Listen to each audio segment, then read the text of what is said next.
इस लेक्चर में हम लोग देखते हैं कि किसी भी ASP.NET कोर एप्लीकेशन को बनाने के लिए क्या प्री रिक्विजिट टेक्नोलॉजी होती है, और नेक्स्ट हम देखेंगे कि हम अपनी मशीन को किस तरीके से सेटअप कर सकते हैं इसकी एप्लीकेशन को बनाने के लिए। तो देखिए, इसमें प्री रिक्विजिट्स होते हैं, आपको C# की नॉलेज होनी चाहिए, HTML, CSS और जावास्क्रिप्ट की बेसिक अंडरस्टैंडिंग इम्पॉर्टेंट है, SQL हमारा डेटाबेसेस के लिए यूज होगा, उसकी नॉलेज होनी चाहिए।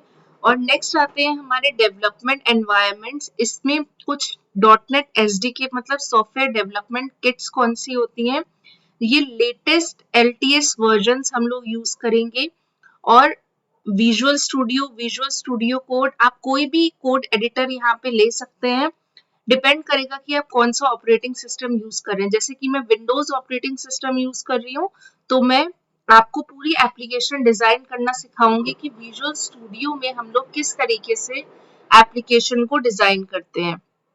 नेक्स्ट आता है मेरा SQL और पोस्टमैन। देखिए, इसकी टेस्टिंग के लिए हम लोग यूज करेंगे पोस्टमैन। तो जब मैं इसकी टेस्टिंग करवाऊंगी तभी आपको इस टूल के बारे में और डिटेल्स दूंगी।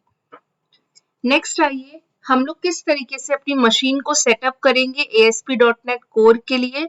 तो देखिए, कोई भी एडिटर आप ले सकते हैं, जैसे मैं लूंगी अपनी एप्लीकेशन में विजुअल स्टूडियो 2022 का लेटेस्ट वर्जन।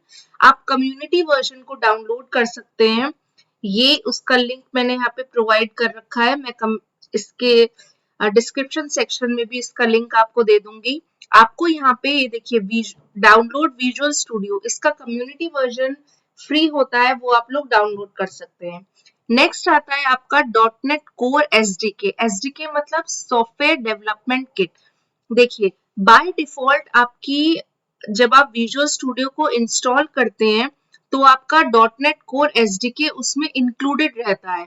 बट अगर ऐसा बाय डिफॉल्ट ये नहीं आ रहा है या फिर कोई ओल्ड वर्जन आ रहा है, तो आप इस लिंक पे जाइए जो कि मैं डिस्क्रिप्शन सेक्शन में आपको दूंगी, और यहाँ पे हम अपना लेटेस्ट लॉन्ग टर्म सपोर्ट का SDK इंस्टॉल कर लेंगे। राइट, तो अब मेरा पूरा प्लेटफॉर्म एक तरीके से रेडी होगा। मैंने अपना विजुअल स्टूडियो डाउनलोड कर लिया है।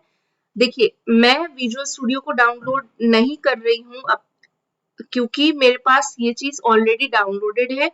बस आप लोगों को क्या करना है, उसको डाउनलोड करना है। राइट, नेक्स्ट आइए, ये देखिए, मैं अपनी इस लेक्चर सीरीज में आपको ASP.NET कोर MVC थ्योरेटिकली और प्रैक्टिकल के साथ साथ ये भी समझाऊंगी कि हम लोग AI टूल के हेल्प से किस तरीके से इस टेक्नोलॉजी को लर्न कर सकते हैं।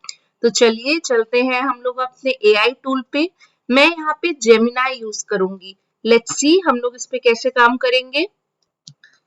देखिए गाइस, आपको क्या करना है, आपको गूगल पे जाना है, अपने जो भी आपका ब्राउजर है, और वहां पे इस वेब टूल को डाल देना है, जेमिनाई। ठीक है, और इसे हम लोग कहते हैं प्रॉम्प्ट्स मतलब हम लोग अपने AI टूल पे कुछ प्रॉम्प्ट डालते हैं जिसकी हेल्प से वो टूल हमें डिस्प्ले करता है उसके रिलेटेड जो भी इंफॉर्मेशन उसके पास होती है। राइट, तो देखिए, जैसे सपोज मैंने डाला इंट्रोडक्शन टू ASP.NET कोर, तो इसके बारे में ये आपको पूरी डिटेलिंग दे देगा, और आप डिटेल में इसको स्टडी कर सकते हैं कि ASP.NET कोर क्या है।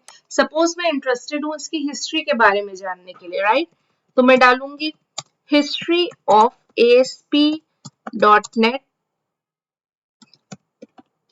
Core.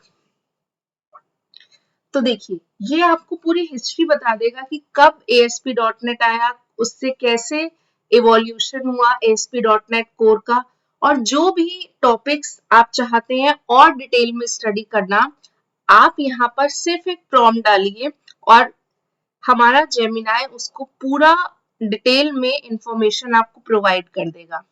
So that's it for this lecture. आपको कोई भी कंफ्यूजन हो तो प्लीज कमेंट सेक्शन में मुझे मेंशन करिएगा। थैंक यू, मिलते हैं नेक्स्ट लेक्चर में।